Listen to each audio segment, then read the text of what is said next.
Hi, this is Chaplain Tyler, and you're watching this video and you got this with Tyler. For several years, I have taught that people who are unresponsive can hear us, understand us, and may be able to respond to us in some way down the road. I have a couple of good reasons why I believe that. A couple of really amazing stories about why I believe that. One happened to me directly. The other one happened to a fellow chaplain that I worked with, and they're quite amazing stories. So here we go. Now, as for somebody who's unresponsive, there can be many reasons for that. We are aware that people who are unresponsive due to mental illness, whether it's some kind of a psychotic or psychosis or a schizophrenia or depression or something like that, they can still hear us, they can still understand us. They may not be able to respond to us, but they can do that. So we understand that more or less with somebody who is under the effects of mental illness. Likewise, we also understand that people who are in a catatonic traumatic state, meaning that they are unresponsive due to a trauma that they've experienced, they can still hear and understand and comprehend. They may not be able to respond, but they can still hear. So again, we have those two examples that show us that people can hear and respond when they're not responsive. It's a little bit different when we have a situation where somebody, due to a lack of brain function, due to an illness or an injury or just the body shutting down, that kind of thing, we're not as good at understanding that they can still hear. Somebody who's had a severe stroke or brain bleed, or who's in a coma due to a catastrophic heart failure or something like that. We just aren't really good at being able to understand that.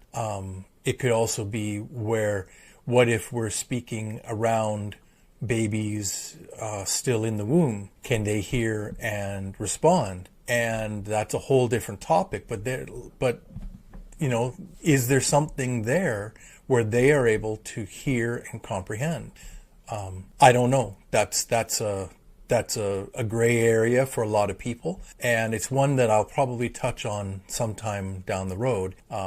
But bottom line is, what do you do with somebody who, due to lack of brain function and are totally unresponsive? What do you do? How do you work with them? How do you treat them? So I was working in a community hospital, and I received a call on a weekend to come to work with a particular family.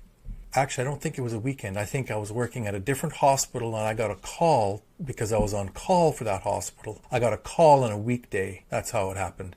Got a call on a weekday to come, and it was in the mid-afternoon. So I came to that community hospital, and you can tell I haven't talked about this much. And I go to the room, knock on the door, and it's a private room. And inside the room are the patient, who is an East Indian man, a middle-aged daughter, who was the oldest daughter, and a late 30-something brother. Both were the children of the man. And I asked how things were going, what was happening, and I could tell there was a lot of tension in the room, and especially between the two siblings. And as I got to know them, turns out that there is a younger brother who is around, in his early 30s, who wasn't able to be there because he was taking the wife, the mother, to India to do a pilgrimage. And so they weren't able to be there for this particular ending of this man's life. And I didn't think anything of it, and I just was there with them and helped to get them a little bit more at ease, started to help them to relax a little bit. I started helping them with questions like, how long has this been going, and what do the doctors feel? And it turns out that the man had been lingering for a long time, and nobody was sure as to why he hadn't been able to let go. And there was some tension in that the the daughter felt there was something unresolved happening. The second, the middle brother, who was a medical doctor, was unsure about what was going on. And as I entered into the family dynamic, I just listened and asked questions. Well, down the road, I was there for a good hour or so, and we had a good rapport. There was a lot of good things happening, and as they relaxed a bit, and as we started to be able to laugh a bit and figure out what was happening, they did open up over time. And what was happening was that in that culture, in that family, the oldest son of a family is supposed to take care of the family and become the family head. It's not the oldest child, it's the oldest son. Now, this oldest son, the medical doctor, had gone away from the family, wasn't estranged, but definitely wasn't part of the family unit the same way that they had desired, and had not taken responsibility for the family. I entered into a kind of a role where I helped as the youngest son would have, and they told me later that I kind of picked up on the family dynamic and the way that the youngest son would act and the way that he would be, and it really helped them to come to some ideas of what was really happening.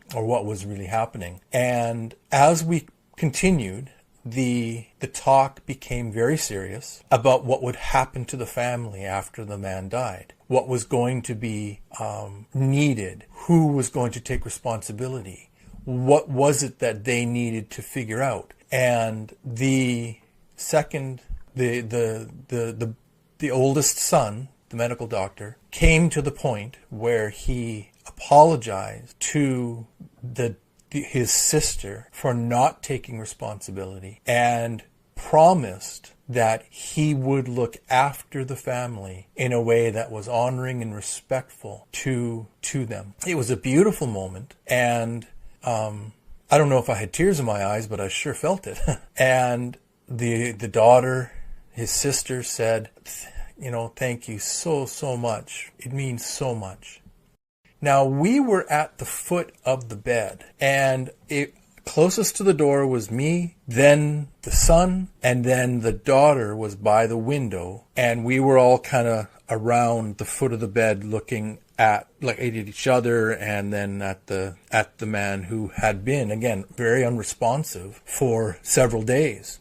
At that exact moment, the man opened his eyes, exclaimed something as he sat up, pointed, and like that, stopped breathing and died. We were all in shock. The first one to move was the daughter, who went over and started to cry, and the medical doctor didn't know what to say, and I just stood there trying to figure out what had happened. Well, after he died, about 15-20 minutes later, as they had said their goodbyes in the way that they needed to, we talked. And what we all came to was that this man was waiting for his son to take responsibility. That way he knew he could leave and it would be okay. He was unresponsive, but he heard and understood and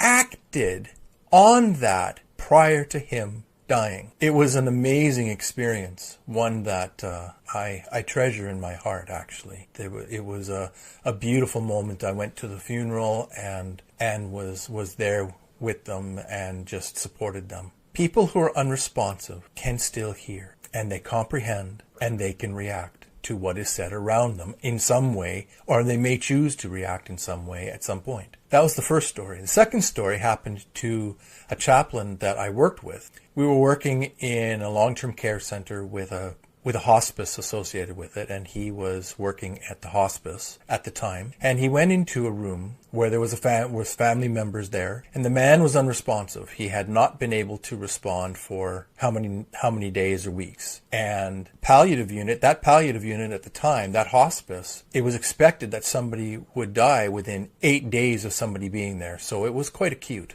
And He talked with the family, talked with them about next steps and what was going to happen once the man died. And according, this was done in the room. And there was no reason to expect that he was going to get better. And there was no reason to expect that he could hear or listen or understand. Well, after that talk, the chaplain thought he did a good job and helped the family with their work, their grieving, and with their work about what they needed to do for next steps. Well, a few days later, the man woke up, became more responsive. And so the chaplain went to go visit the man and just to see, how he was doing. And the patient turned his head, looked at the chaplain and said, "Hey, I remember you. You're the guy who gave up on me. I don't want to see you here. Get out." So this man who had been unresponsive heard what the chaplain had been saying. Chaplain didn't say anything wrong. He just didn't know that the man could hear, didn't think about it. And that changed his way of doing things. And those two experiences, the one that happened to me and one that happened to him, really changed how I work with people who are unresponsive and how I teach family members to work with people who are unresponsive. I never assume they can't hear. Even if somebody's unresponsive, and I will still knock on the door, introduce myself, and talk with them as if they can hear. I will counsel family members that if they have anything they need to say, especially anything that's unresolved, whether there's unforgiveness or bitterness, resentment, if there's anything that they need to say in terms of how much they love them, they're going to miss them, but it's okay to leave if they need to, things like that, I counsel them to say and to do, because in a way that we do not understand, they hear, they comprehend, and they respond somehow. We just don't know. We just can't see it. So never assume somebody can't hear you. Always, always, always treat them with respect, sensitivity. Be very careful with what you say to other people in the room.